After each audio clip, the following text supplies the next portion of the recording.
man, what is happening, my YouTube family? Of course, it is your boy B New. I'm coming at you on this Monday. And first and foremost, as always, want to send out positive vibrations and blessings to anybody who could be listening. Now, with all that being said, we all know that the Los Angeles Lakers were back in action on Saturday night, looking to extend their winning streak, which at the time was at 4 games, and trying to push it to 5 games on the road at the Pelicans. The Lakers had not been playing particularly well on the road. We know that they went winless on the last road trip for the most part, even though they beat Toronto, but they lost games to even teams such as Detroit. So they were looking to bounce back. And of course, good fortunes for the Lakers as Zion Williams was out with the hamstring strain. And of course, the Lakers would and should have won this game, and they did so. They didn't do it so handily like I would have liked to see them do. But at the end of the day, the Lakers finished the game 104-99, and it was none other than LeBron James's heroic efforts at the end of the game, hitting 2 clutch 3-pointers, which actually LeBron James 200 clutch threes for his career now, which is even above Steph Curry as far as how many clutch threes he's made in his career. So for those of you who say LeBron James isn't clutch, he continues to prove you doubters, naysayers, critics, and haters wrong.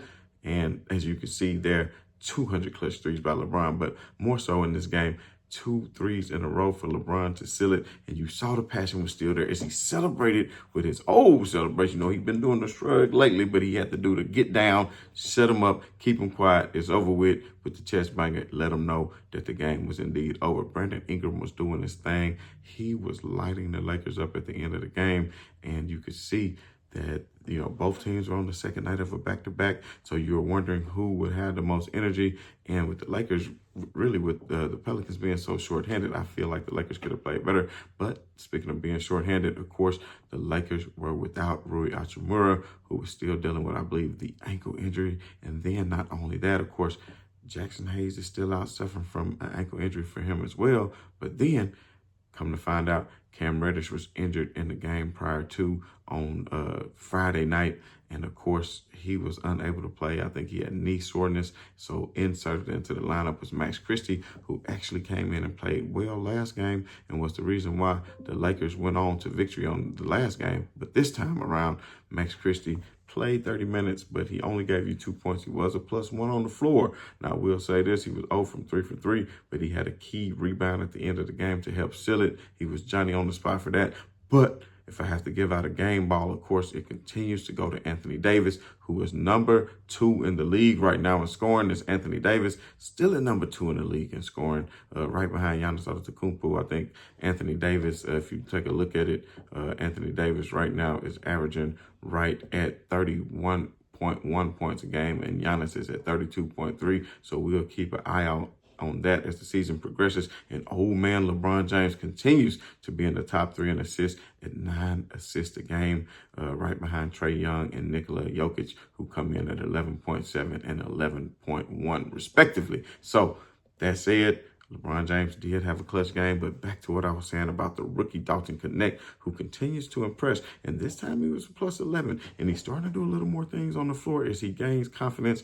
The man was 10 out of 17, so that shows you he had confidence as his shot attempts are continuing to get up. And out of those 17 attempts, 10 of those were 3-pointers, and that's something we don't mind because that is something that the Lakers have been missing for quite a long time as far as the past 2, 3, 4 seasons are concerned.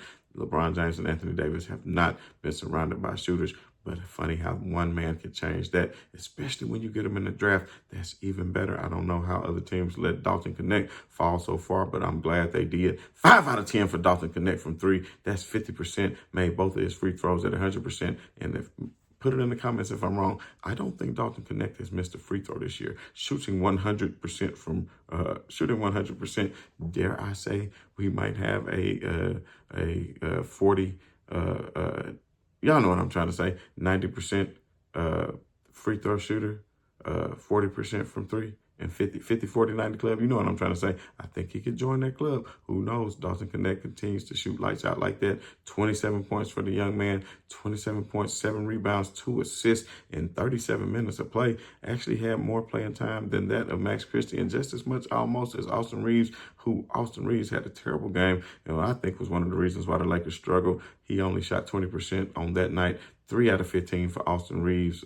Terrible shooting percentage. 2 out of 9 from 3 compared to 5 out of 10 for Dalton Connect. So Dalton Connect, I think, is a better shooter than Austin Reeves. If Dalton Connect can continue to create for himself, Austin Reeves is better at creating for himself right now and getting to the bucket. But dare I say, Dalton Connect, hey, the way he's pacing himself and running a fast break, he's making a good decision, even though it was one, I think he messed up on the fast break on like a 3-on-1, but, you know, that's going to be rookie mistakes. It's going to come with the territory. But overall, he outscored LeBron James. 27 points for Dalton Connect. LeBron James, 21 points. Second night of a back-to-back. You could tell LeBron James really didn't have it. His age is looking like that as it is on second nights of a back-to-back, but he still had to play in order for the Lakers to win, because the Lakers do not have time like when they was in the Darvin scam years to sit back and give away games. Every game is important in the Western Conference. As you can see, even with the Lakers' 5-game winning streak, that puts them in the 4th seed at 9-4. And if you really think about it, if the Lakers didn't give away a game to Detroit, they would be 10-3.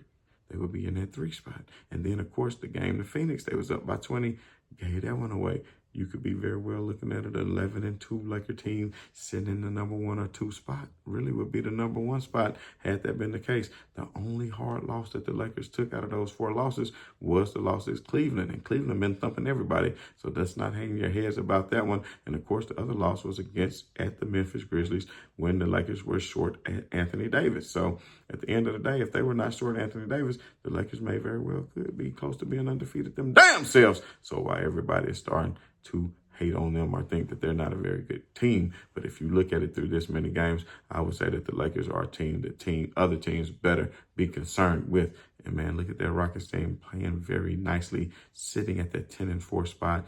Then you have the Suns right under the Lakers. Now they're without Kevin Durant. They may start to struggle a little bit. The Thunder, who are 11-3 without Chet Holmgren, I can see them starting to struggle a little bit. The Lakers have an opportunity to move up and be in that 1-2 spot up there with Golden State. And then, of course, the Nuggets at 7-5. They dropped the past 2 because they were without, of course, Nikola Jokic. I think due to personal reasons, so he will be back in the fold soon, and maybe they can go back to their winning ways. But he was out 2 games. They lose 2 games in a row. Timberwolves 8-6, Grizzlies 8-6, Kings 8-6, and lo and behold, the Dallas Mavericks, defending Western Conference champions, at 7-7. Klay Thompson, didn't you say you want to go to the Dallas Mavericks so you can have a better chance at winning a championship? You could have went to your hometown in Los Angeles, played for the Lakers like your pops, lived out his legacy, had a chance to read right there in California, but you wanted to say you thought you had a chance. I don't think so. Everything lined up perfectly for the Dallas Mavericks in the playoffs last year as far as what the matchups were concerned, and that is why they went on that run.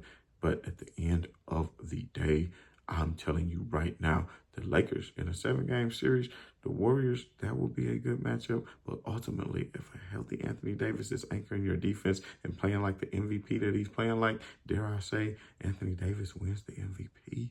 All the LeBron haters will love that so much. But it don't matter as long as LeBron get another ring on that finger, baby, because I guarantee he going to show out in the NBA Finals and get their Finals MVP notched on his belt for number 5. But either way, it's all about the Lake Show getting that ring. So if you haven't done so already, hit that like, hit that share, hit that subscribe.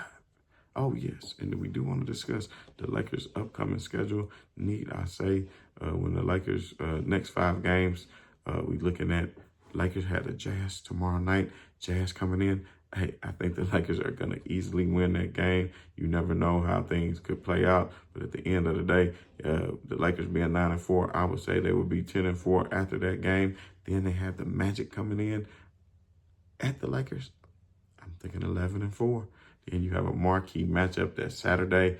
Nuggets coming in. Lakers getting a lot of home games early on in the season. They got some long road trips ahead of them. But Nuggets at the Lakers Saturday night, November the 23rd, coming up here. This coming up Saturday.